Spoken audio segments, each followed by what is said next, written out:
Bonjour et bienvenue à cette nouvelle capsule financière. Alors, pour faire suite à notre capsule de la semaine dernière sur la revue des marchés, aujourd'hui, on veut vous partager nos perspectives pour 2021. Alors, avec la remontée des marchés des derniers mois, on voit encore aujourd'hui des belles opportunités à certains endroits, mais également plusieurs endroits où ça prend une grande prudence. Alors, sans plus tarder, notre perspective 2021. Alors, on ne peut pas faire des prévisions en 2021 sans parler de la COVID. Alors, on sait que le nombre de cas avec le reconfinement qu'on a connu également attire beaucoup l'attention des médias quotidiennement. Mais ça demeure que pour les marchés financiers, lorsqu'on regarde un peu l'évolution de ce qui s'est passé, on remarque que la volatilité initialement, en mars l'année passée, a atteint son sommet. On n'avait jamais connu ça, une crise, en fait, là, dans l'ère moderne, une crise sanitaire, donc comment on doit se positionner comme investisseur. Donc, ça a rendu les marchés financiers très nerveux. Est arrivée la deuxième vague, on a encore eu à l'été un peu plus de volatilité, mais à un niveau beaucoup moins fort que lors de la première. Et on remarque que même si actuellement on atteint un niveau record de décès et de nouveaux cas, on voit que les marchés financiers se sont comme fait une idée qu'est-ce qui s'en vient. Et donc, on regarde beaucoup plus 2022 que de regarder les 2 ou les 3 prochains trimestres. L'ensemble des mesures qu'on a vues la semaine dernière, entre autres en termes de baisse de taux d'intérêt, rendent le défi assez important pour investir dans des placements en revenus fixes, donc les obligations. On peut voir ici, depuis les années 60, de quelle façon a varié un placement qu'on va faire dans une obligation d'une durée de 10 ans. Alors, par décennie, on a connu des années moyennes avec du 4, du 7, du 10. Et là, aujourd'hui, acheter une obligation d'une durée de 10 ans, on a un rendement moins de 1 %. Alors, quand on enlève l'inflation et l'impôt, c'est pas facile. Alors, c'est certain qu'ici, il ne faut pas non plus tomber dans le piège de dénaturer notre profil d'investisseur au profit de faire simplement du rendement. Les obligations, le revenu fixe ont encore sa place dans les portefeuilles, mais ça demeure quand même que c'est un défi avec des taux d'intérêt aussi bas. Au niveau de l'élection américaine, alors, juste revenir un peu sur le Sénat, parce qu'il a commencé à être républicain, on est rendu maintenant démocrate. On a vu quand même que les marchés ont bien digéré cette nouvelle-là avec la hausse des dernières semaines. C'est qu'on se rend bien compte qu'avec un Sénat qui est divisé pour l'instant moitié-moitié, mais même si on a le vote prépondérant ou le veto de Mme Harris qui peut faire basculer les décisions, on ne pense pas qu'il va arriver des grandes réformes fiscales, là. Si on se souvient, l'agenda de M. Biden était de presque doubler le gain capital, augmenter les taxes sur les dividendes et également au niveau des corporations. Et dans le fond, il y a quand même plusieurs sénateurs démocrates conservateurs qui n'accepteront pas d'avoir une énorme augmentation de taxes et d'impôts. Alors, c'est ce qui fait que les marchés ont quand même pris la nouvelle avec avec un certain optimisme. Lorsqu'on regarde d'ailleurs à quoi on peut s'attendre comme performance sur les marchés boursiers dans l'année qui suit une élection présidentielle américaine, on voit que depuis les années 80, on a en fait, là, l'histoire nous démontre qu'on a à peu près 9 chances sur 10 d'avoir des gains positifs de façon quand même intéressante.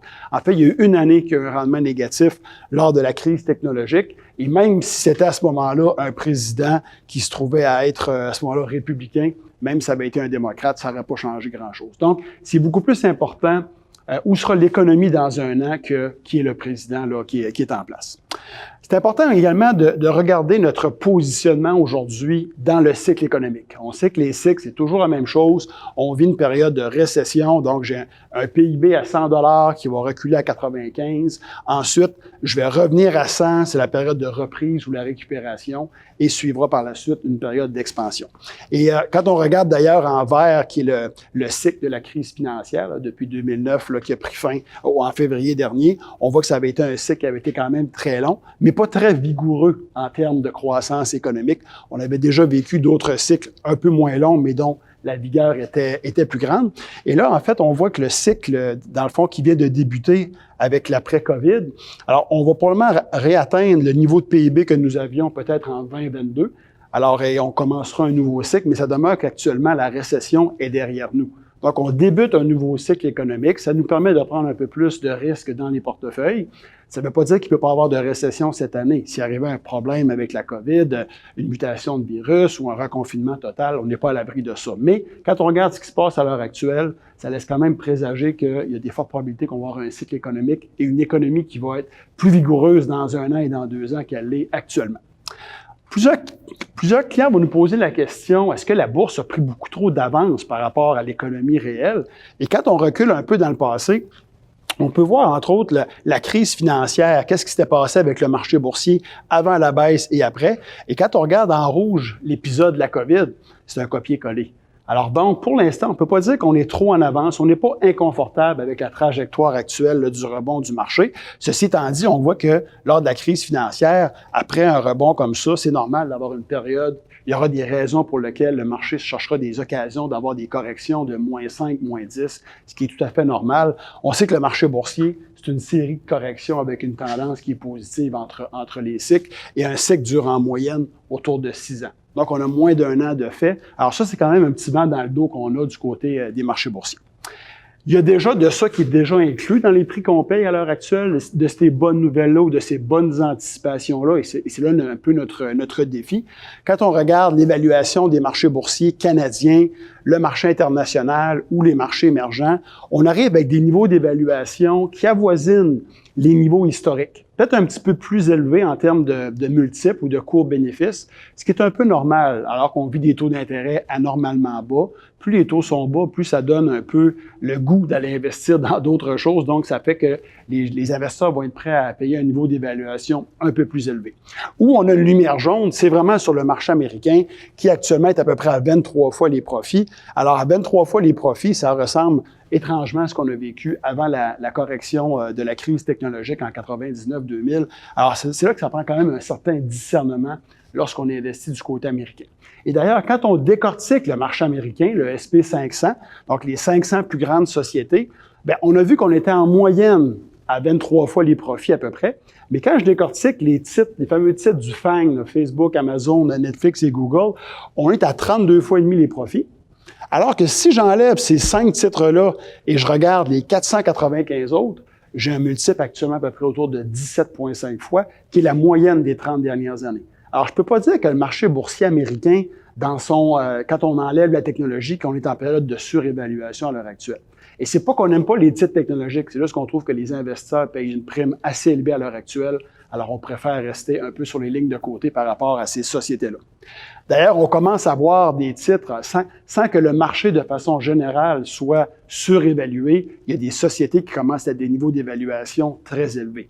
À titre d'exemple, une compagnie comme Tesla, on adore la compagnie, c'est pas qu'on a rien contre les voitures, mais lorsque vous regardez ici en vert, la valeur boursière de toutes les compagnies constructeurs automobiles de la planète, alors on voit la valeur ici, et on voit la valeur de Tesla. Donc aujourd'hui, Tesla vaut à peu près 33 % plus cher que tous les constructeurs automobiles de la planète. Il faudra que ça aille bien, il faudra que ça aille très bien. Alors c'est sûr que pour nous, c'est pas une belle relation entre le risque et le rendement. L'autre chose, quand on regarde dans le passé, puis on va prendre typiquement des bulles qu'on a connues dans le marché japonais, dans la technologie, dans différents événements, on voit un petit peu le format type d'une bulle avec le vert pointillé, un peu la forme que ça a avant d'avoir la correction, et vous avez en noir actuellement la trajectoire de Tesla qui ressemble étrangement à une bulle. Alors, comme on dit, si ça sent une bulle, si ça regarde pour être une bulle, c'est peut-être une bulle. Alors, prudence par rapport à ces titres-là. On ne sait pas ça va arrêter quand, mais on ne trouve pas qu'on a une belle relation, encore une fois, entre le risque et le rendement. On disait la semaine dernière que la thèse d'avoir beaucoup de liquidités qui traînent dans les comptes de banque des individus, des entreprises, ça allait être un secteur intéressant pour ce qu'on appelle la consommation discrétionnaire.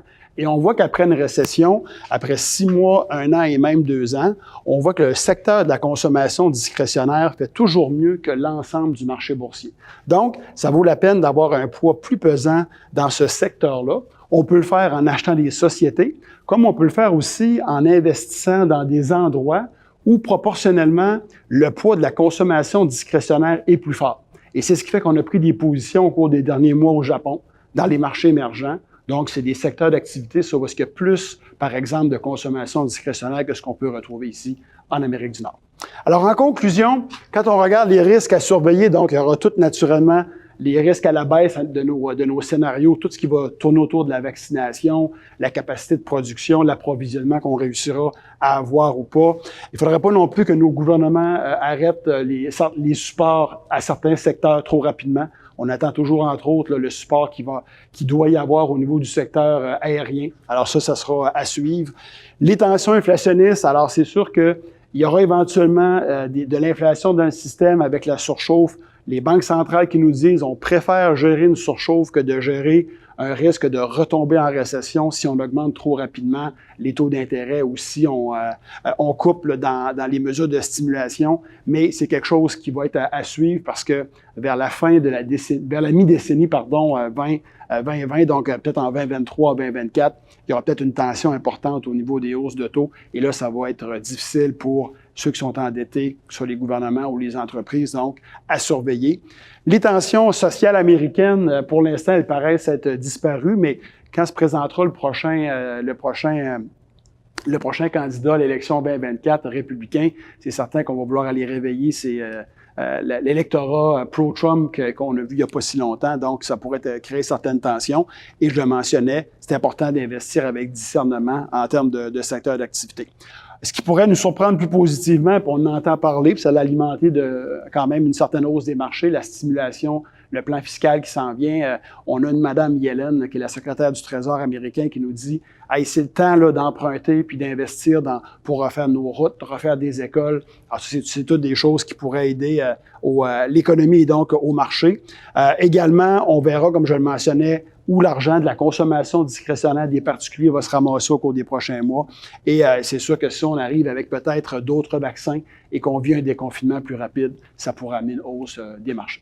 Alors voilà un petit peu notre positionnement. Naturellement, si vous avez des questions, ça nous fait toujours plaisir. Alors, n'hésitez pas à nous contacter. Je vous souhaite une bonne fin de journée.